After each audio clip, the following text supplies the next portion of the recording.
بنگلہ دیش اور پاکستان کے درمیان ہر گزرتے دن کے ساتھ بڑھ رہی ہیں قربتیں۔ ہندوستان کی ہے کڑی نظر۔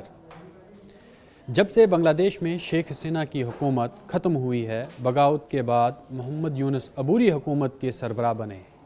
نہ صرف ڈھاکہ کی خارجہ پالیسی کا رخ بدل رہا ہے، بلکہ پورے جنوبی ایشیا کے سیکیورٹی منظرنامے میں بھی ہلچل پیدا ہو گئی۔ وہ بنگلہ دیش جو برسوں تک بھارت کا قریبی اسٹریٹجک شراکت دار سمجھا جاتا تھا، اب تیزی سے پاکستان کی طرف جھکا دکھائی دے رہا ہے، اور یہی تبدیلی نئی دلی کے لیے سب سے بڑی تشویش کا باعث بن چکی ہے۔ آپ دیکھ رہے ہیں نیوز 18 کا سوشل میڈیا پلیٹ فارم، اور میں ہوں آپ کا میزبان عرفان رینا۔ بھارت کے سیکیورٹی ادارے اس پورے عمل کو محض سفارتی رد و بدل نہیں، بلکہ خطے کو غیر مستحکم بنانے کی ایک منظم کوشش کے طور پر دیکھ رہے ہیں، جس کی ممکنہ نتائج دہشت گردی، سرحد کشیدگی، حتیٰ کہ جنگ تک جا سکتے ہیں۔ گزشتہ 2 برسوں میں پاکستان اور بنگلہ دیش کے تعلقات میں غیر معمولی بہتری دیکھنے میں آئی ہے۔ معاشی، دفاعی، سفارتی اور انٹیلیجنس سطح پر وہ رابطہ دوبارہ بحال ہو رہے ہیں جو شیخ حسینہ کے دور میں تقریباً منقطع ہو چکے۔ بھارتی انٹیلیجنس رپورٹس کے مطابق جیسے ہی محمد یونس کے اقتدار میں آنے کے بعد بھارت نواز سیاسی ڈھانچہ کمزور پڑا، تو پاکستان نے اس خلا کو پر کرنے کی منظم کوششیں شروع کر دیں۔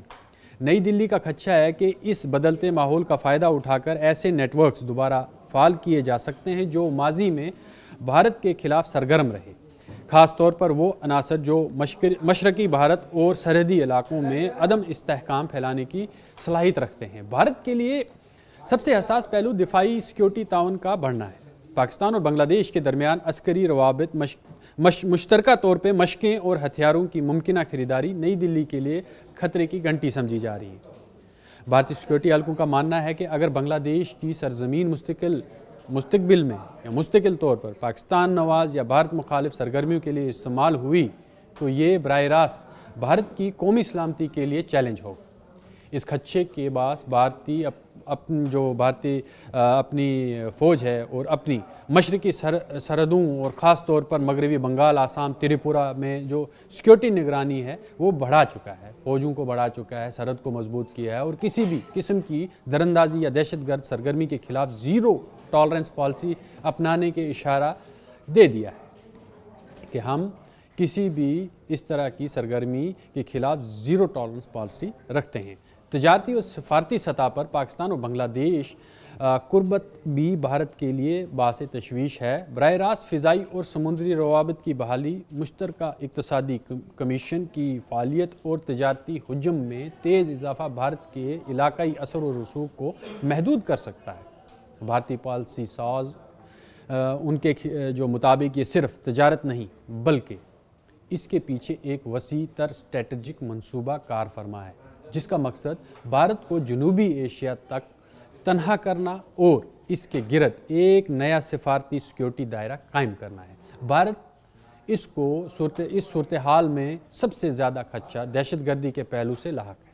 نئی دلی کے سیکیورٹی ادارے محض ماضی کی مثالیں دیتے ہوئے خبردار کر رہے ہیں کہ اگر علاقائی توازن بگڑا اور بنگلہ دیش میں ریاستی کنٹرول کمزور ہوا، تو شدت پسند گروہ اس خلا سے فائدہ اٹھا سکتے ہیں۔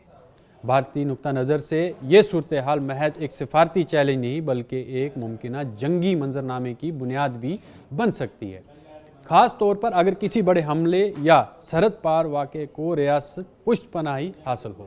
وہ بنگلہ دیش جو برسوں تک بھارت کا قریبی اسٹریٹجک شراکت دار سمجھا جاتا تھا، اب تیزی سے پاکستان کی طرف جھکا دکھائی دے رہا ہے۔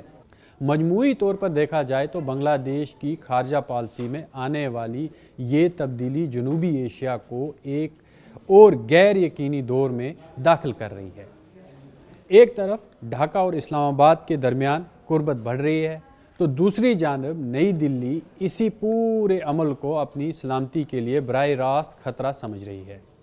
بھارت کے لیے پیغام واضح ہے کہ وہ اس بدلتے منظرنامے پر گہری نظر رکھے ہوئے، اور اگر خطے میں عدم استحکام، دہشت گردی یا کسی بھی قسم کی جارحیت کی کوشش ہوئی، تو اس کا جواب صرف سفارتی نہیں بلکہ سخت عسکری رد عمل کی صورت میں بھی دیا جا سکتا ہے۔ یہی وجہ ہے کہ جنوبی ایشیا اس وقت محض سفارتی تبدیلی نہیں بلکہ تصادم کے دہانے پر کھڑا دکھائی دے رہا ہے۔